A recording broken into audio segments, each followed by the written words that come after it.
लालू प्रसाद की बेटी रोहिणी आचार्य ने एक और पोस्ट किया है। मुझे मारने के लिए चप्पल उठाई गई, एक बेटी एक बहन को जलील किया गया, मैंने अपने आत्मसम्मान से किया समझौता, मजबूरी में माँ बाप को छोड़ाई। रोहिणी आचार्य का ये एक और पोस्ट है। इससे पहले कल बयान सामने आया था जब वो कह रही थी कि जो सवाल पूछेगा उसे चप्पलें पड़ेंगी और दो नाम का जिक्र कर उन्होंने कहा था कि बर्बादी का कारण वो लोग हैं।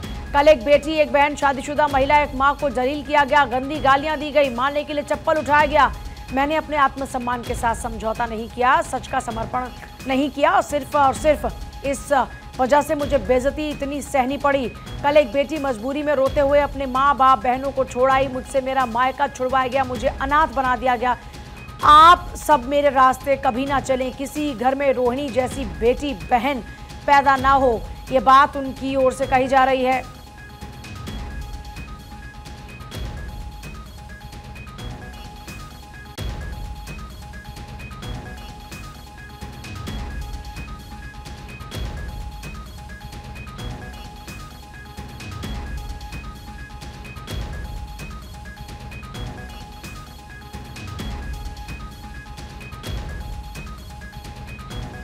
मैंने अपने आत्मसम्मान के साथ कोई समझौता नहीं किया, सच का समर्पण नहीं किया, सिर्फ और सिर्फ इस वजह से मुझे बेइज्जत किया गया। कल एक बेटी मजबूरी में अपने रोते हुए माँ बाप बहनों को छोड़ आई। जो रोहिणी आचार्य के पोस्ट हैं, जो उनके स्टेटमेंट है, उसमें पीड़ा नजर आ रही है। और दूसरी बड़ी बात यह कि जिन जयचंदों का जिक्र तेज प्रताप किया करते थे, आज खुलकर उनका नाम रोहिणी आचार्य लेती हुई नजर आ रही है। कहा कि वो यही चाहते थे और मैंने पूरा दोष अपने ऊपर ले लिया है। इससे पहले कल उन्होंने जिक्र किया था कि जो सवाल पूछेगा उसके ऊपर चप्पल पड़ेंगी और आज स्पष्ट तौर पर बता रही है कि उनके ऊपर चप्पलों से हमले की कोशिश मैंने, लेकिन अपने आत्मसम्मान के साथ समझौता नहीं किया। एक मां को, एक बेटी को, एक बहन को जलील किया गया, गंदी गंदी गालियां दी गई, मारने के लिए चप्पल उठाई गई। यह बहुत बड़ी बात है। सर्वेश हमारे साथ इस वक्त जुड़ रहे हैं। सर्वेश, रोहिणी आचार्य अब खुलकर तेजस्वी और उनके वो समर्थक जो पार्टी के ही दुश्मन हैं रोहिणी की नजरों में, उनके खिलाफ उतर आई हैं। बिल्कुल, देखिए जिस तरीके से आरजेडी की करारी हार हुई है और इस हार का ठिकरा किसी के सिर तो फूटना ही था। और रोहिणी आचार्य को जिस तरीके से चुनाव लड़ने से मना कर दिया गया, उनकी बातों को नहीं माना गया, परिवार में जिस तरीके से उनको दरकिनार करने की कोशिश की गई, लालू प्रसाद यादव और राबड़ी देवी की चुप्पी जो है वो कहीं ना कहीं रोहिणी को अंदर तक हिला गई है। और यही वजह है कि उन्होंने इस तरह की बातें कल से लेकर अभी तक कही हैं। 2 बार उन्होंने पोस्ट किया है, कल भी पोस्ट किया था और आज भी उन्होंने एक लंबा चौड़ा पोस्ट किया है और जिसमें साफ तौर पे देखा जाए तो उन्होंने कई सारे आरोप लगाए हैं। और इन आरोपों में एक तरह से बल भी मिलता है क्योंकि लगातार इस तरह के आरोप लगते आए हैं। तेजस्वी यादव के इर्द गिर्द रहने वालों पे, संजय हो या फिर रमीज हो, इन तमाम लोगों पे आरोप लगते आए हैं। और जिस तरीके से पार्टी की करारी हार हुई है उसको लेकर तो हार का ठिकरा किसी न किसी के सर फूटना था। तो अब पहले तो रोहिणी आचार्य को इसके लिए परिवार में जिम्मेदार ठहराया जा रहा था, लेकिन जब रोहिणी आचार्य को ने इस पे बगावत शुरू की और उन्होंने अपनी जब इसके लिए सीधे तौर पर संजय यादव को जिम्मेदार ठहराया तो उनके साथ वहाँ पे हाथापाई करने की कोशिश की गई राबड़ी आवास के भीतर। और यही वजह है कि वो वहां से परिवार से और छोड़कर वहां से ऐसा कैसे, जिस बेटी ने लालू यादव को जिंदगी दी, एक बार फिर से जिस बेटी का सम्मान पूरे देश भर में, दुनिया भर में हो रहा था कि बेटी हो तो ऐसी जो अपनी जिंदगी को सैक्रिफाइस करे अपने पिता के लिए, आज उस बेटी के साथ उस परिवार में इतना सब कुछ हो रहा है और लालू राबड़ी की ऐसी क्या मजबूरी है कि वो लोग खामोश हैं? देखिए निश्चित तौर पे देखिए ये चौंकाने वाला विषय है और इस पे सभी लोग इस सवाल का जवाब ढूंढ रहे हैं कि आखिर लालू प्रसाद यादव और राबड़ी देवी की चुप्पी का कारण क्या है कि जिस बेटी ने उनको किडनी दी, उनकी जान की रक्षा की, उस बेटी के साथ उनके ही घर में अन्याय हो रहा है। मायके से नाता तोड़ने की बात उन्होंने सीधे तौर पर लिखी है। और जब माता पिता के रहते हुए भाई अगर इस तरह का बर्ताव बहन के साथ कर रहे हैं तो आप समझिए कि उस परिवार में केवल तेजस्वी यादव की चल रही है। लालू प्रसाद यादव को भी जिस तरीके से साइड लाइन कर दिया गया है, आपने देखा होगा कि रीतलाल यादव के प्रचार को छोड़कर लालू प्रसाद यादव को कहीं प्रचार करने नहीं दिया गया। लालू प्रसाद यादव का चेहरा भी पोस्टरों से गायब कर दिया गया, राबड़ी देवी का चेहरा पोस्टरों से गायब कर दिया गया। तो एक तरह से कहा जाए तो तेजस्वी यादव पूरे तरह से परिवार और पार्टी को अपने पाले में कर चुके हैं, हाईजैक कर चुके हैं। कल उन्होंने हालांकि विधायक दल की बैठक भी बुलाई है तेजस्वी यादव ने। तो एक तरह से कहा जाए तो ये तमाम चीजें जो है कहीं ना कहीं संजय यादव के इशारे पर हो रही है। और इसको लेकर पार्टी के जो बड़े नेता हैं, चाहे वो जगदानंद सिंह हो, अब्दुल बारी सिद्दीकी हो, रामचंद्र पूर्वे हो, ये लोग भी दबी जुबान से कई बार इस तरफ इशारा कर चुके हैं। जिस तरीके से प्रेस कॉन्फ्रेंस में इन लोगों को तरजीह नहीं दी जाती, जो बड़े नेता हैं, जो लालू प्रसाद यादव के साथ 15 साल तक एकदम इंटैक्ट रहे और उनके साथ कंधे से कंधा मिलाकर चलते रहे, तो उन लोगों को भी दरकिनार कर दिया गया। तो निश्चित तौर पर देखिए, जो युवा ब्रिगेड है आरजेडी का, उसमें सीधे तौर पे तेजस्वी यादव जो हैं उसको एक तरह से अपने हिसाब से चला रहे हैं और पूरे पार्टी को अपने हिसाब से वो डिक्टेट कर रहे हैं, और यही वजह है कि इस तरह की बातें सामने आ रही हैं। और लालू प्रसाद यादव की चुप्पी और राबड़ी देवी की चुप्पी का कारण बस यही है कि पार्टी पे एक तरह से लालू प्रसाद यादव की पकड़ ढीली पड़ गई है। अब लालू प्रसाद यादव वहाँ पे एक तरह से कहा जाए तो साइड लाइन हो चुके हैं। इसलिए रोहिणी आचार्य के साथ जब साइड लाइन हो चुके हैं तब तो और अपनी उस बेटी के साथ खड़ा होना चाहिए।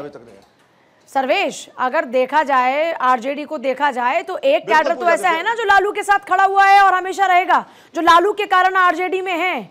तो फिर लालू की ऐसी क्या मजबूरी है कि बेटे प्रेम में वो इतना ज्यादा खोए जा रहे हैं, और वो बेटी जिसने अपनी किडनी अपने पिता को दी, आज उसी बेटी का अपमान भी वो सह गए। देखिए पूजा, बिल्कुल आपने ठीक कहा कि एक कैडर है जो लालू प्रसाद यादव के पास है, लेकिन लालू प्रसाद यादव को जिस तरीके से अगर कहा जाए, हालांकि जो सत्ता पक्ष के लोग हैं वो कहते भी रहे हैं कि लालू प्रसाद यादव नज़रबंद हैं, लालू प्रसाद यादव को बाहर निकलने नहीं दिया जाता। लालू प्रसाद यादव अगर निकलते भी हैं तो उनके पीछे कोई ना कोई संजय यादव या तेजस्वी यादव का कोई एक खासम खास जो है उनके साथ रहता है, ताकि उनको कहीं भी कोई बयान न देने दिया जाए। तो इस तरह की बातें हैं, और निश्चित तौर पर देखिए, पार्टी में लालू प्रसाद यादव का एक कैडर है, लेकिन वो कैडर अब साइडलाइन किया जा चुका है। जिस तरीके से आप देखिए, रामचंद्र पूर्वे को प्रदेश अध्यक्ष बनाया गया, उसके बाद उनको हटाया गया, फिर मंगनीलाल मंडल को बनाया गया, जगदानंद सिंह को किस तरीके से साइडलाइन किया गया। तो ये तमाम चीज़ें जो हैं, लालू के कैडर की बात अगर करें, लालू के सगे संबंधियों की बात करें, उनके साथियों की बात करें, जो उनके साथ कंधे से कंधा मिलाकर चलते रहे थे। मैं आपके पास वापस लौट रही हूं। एक और पोस्ट रोहिणी आचार्य ने एक और पोस्ट किया, मुझ पर आरोप लगाया गया कि मैंने गंदी किडनी लगवाई, करोड़ों रुपए लेकर टिकट लेकर गंदी किडनी लगवाई। जब मायके में बेटा भाई हो तो कोई बेटी अपने पिता को ना बचाए। सभी बहन और बेटियां अपना घर परिवार देखें, अपने बच्चे अपना काम अपना ससुराल देखें। मैंने अपने परिवार अपने बच्चों को नहीं देखा। किडनी देते वक्त अपने पति ससुराल से अनुमति तक नहीं ली। अपने पिता को बचाने के लिए वो किया जिसे आज गंदा बता दिया गया। ये बहुत बड़ी बात रोहिणी आचार्य कह रही हैं।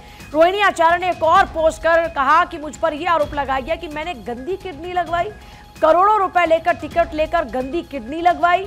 जब मायके में बेटा भाई हो तो कोई बेटी अपने पिता को ना बचाए। ये बहुत सेंटीमेंट भरा मैसेज कन्वे कर रही हैं सर्वेश रोहिणी कि गंदी किडनी का आरोप, ये तो और बड़ी बात हो गई। पूजा, देखिए, लगातार रोहिणी को परिवार में जिस तरीके से हाशिए पर रखा गया और लगातार उन पे जिस तरीके से टिप्पणी की गई है, कराई गई, वो कहीं ना कहीं रोहिणी आचार्य को अंदर तक हिला गया है। और रोहिणी आचार्य इसलिए लगातार इस तरह की बातें कह रही हैं। उन्होंने किडनी दी, लेकिन अब किडनी को लेकर भी सवाल खड़े किए जा रहे हैं कि उन्होंने गंदी किडनी लगवाई और लालू प्रसाद यादव को दे दी, जिससे लालू प्रसाद यादव हमेशा बीमार रहते हैं। तमाम तरह के आरोप लगाए गए, लेकिन कैसे पॉसिबल है, चप्पलें फेंकी गई। तो ये बड़ा सवाल ये है कि ये कैसे पॉसिबल है। जब भी किडनी ट्रांसप्लांट होता है तो उसके लिए बाकायदा प्रॉपर टेस्ट होते हैं, उसकी कंडीशन देखी जाती है, उसके बाद में किडनी ट्रांसप्लांट होता है। तो ये जो आरोप जिनका जिक्र अभी रोहिणी कर रही हैं, अगर लॉजिकली देखा जाए तो ये तो कहीं स्टैंड नहीं करते हैं, अगर कुछ लोग इस तरह के आरोप लगा रहे हैं तो। बिल्कुल ये पॉसिबल ही नहीं है पूजा। देखिए, जो आरोप लगाए जा रहे हैं, जो भी बातें कही जा रही हैं, बिल्कुल राजनीतिक से प्रेरित हैं। और लोग चाहते हैं, तेजस्वी यादव का पूरा कुनबा चाहता है कि परिवार में सिर्फ और सिर्फ तेजस्वी यादव की ही धाक जमी रहे, और जो भी उनके पैरेलल सामने खड़ा होने की कोशिश करता है उसको साइडलाइन कर दिया जाए। देखिए, मीसा भारती सबसे बड़ी बेटी है। मीसा भारती को एक तरह से कहा जाए तो लालू प्रसाद यादव का उत्तराधिकारी माना जाता था, लेकिन देखिए, लालू प्रसाद यादव जब बीमार हुए और जिस तरीके से उनकी स्वास्थ्य की कंडीशन खराब हुई और कोर्ट ने जब उनको चुनाव लड़ने से मना कर दिया, जब उनके ऊपर आरोप सिद्ध हुए तो उनके चुनाव लड़ने से वो वंचित हो गए। उसके बाद देखिए, मीसा भारती को कमान देने की बात कही जाती रही, लेकिन कमान किसे दी गई? तेजस्वी यादव को। मीसा भारती को राज्यसभा भेजा गया, लोकसभा से फिर सांसद बनी और वो अब दिल्ली का रुख कर चुके हैं। तो एक तरह से कहें तो बिहार पर पूरी तरह से, अगर बिहार आरजेडी की बात करें तो उसमें लालू के बाद सिर्फ और सिर्फ तेजस्वी यादव हैं।